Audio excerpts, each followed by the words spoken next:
Each Tuesday morning here on 4AK, we like to turn back the hands of time into history.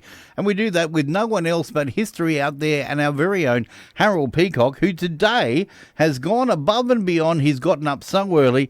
It's only 5:45 where he is, but he is joining us from Perth. How are you, mate?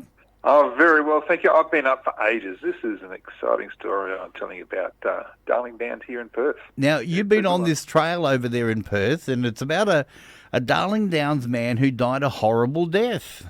Yeah, and it's a bit spooky where I'm staying too, because I'm staying at the Belton Beer Cafe, which is the old city hotel at the end of the mall in the middle of Perth. Now, there's been a hotel on the site since 1879, and the current hotel was built in 1898.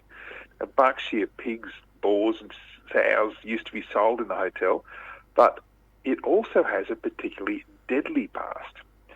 You see, in 1892, a James Power arrived here from mining in the Kimberley goldfields and was found dead in his bed upstairs. Oh. When a doctor arrived, his body was still twitching, but he soon expired. The cause of death was an opium overdose. So it happened even 133 years ago. Now, in 1899, a Sikh man was garroted here and robbed of £5.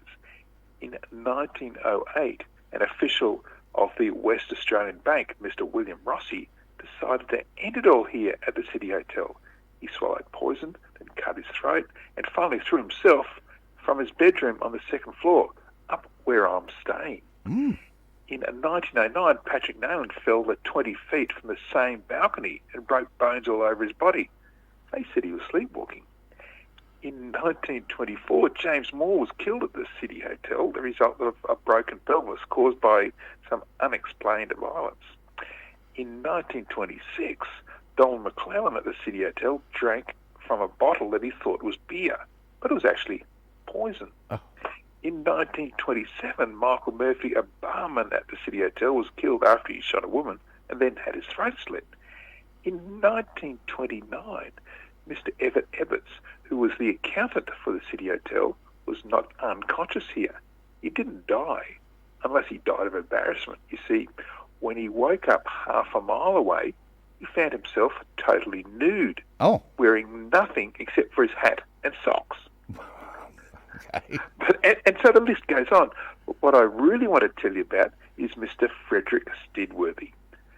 Now, Mr. Stidworthy, he was born in 1858 in Devonshire, England. In 1882, he arrived in Australia, coming first to the Darling Downs in Queensland, where he worked as a contractor.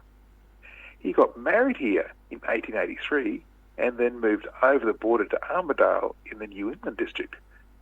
That was until the breakup of his contractor partnership in 1894. That's what prompted his move to Western Australia in the late 1890s, and Stidworthy became a successful builder here in his own right. Right. Now, he designed and built all the early stonework at the Perth Museum and the Perth Zoo, including the cave-like bear pits.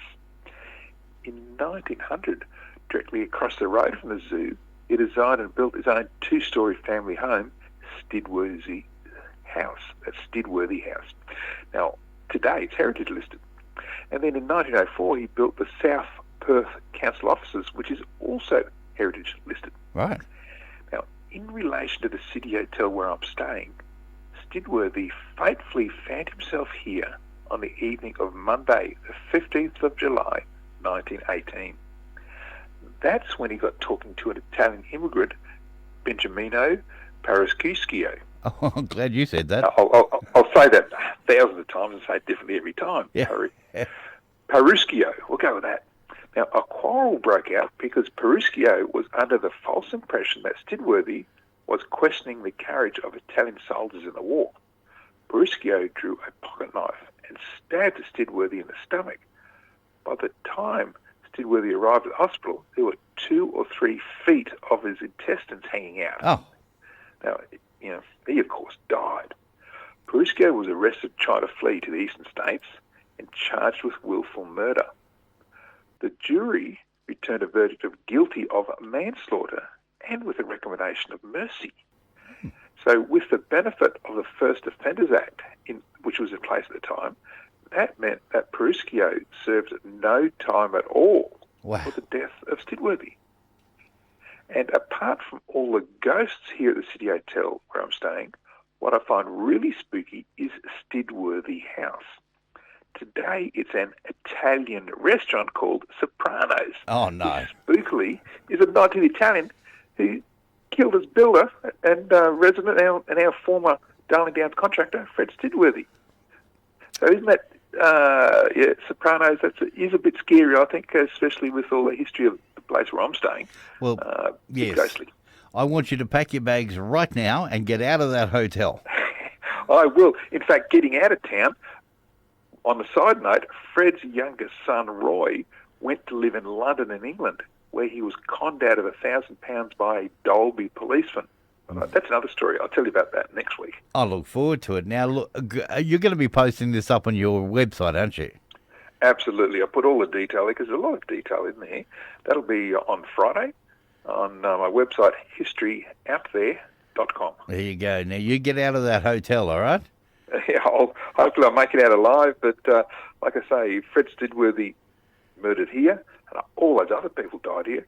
But a Dolby policeman conned his young son, and I'll tell you about that next week. Well, don't drink anything out of any bottles on your way out, and look out for anybody carrying a knife. Okay, it seems to be the all over it. random pattern. Yeah, Harold, a great story, mate, and we'll look forward to catching up with you again next week. See you then.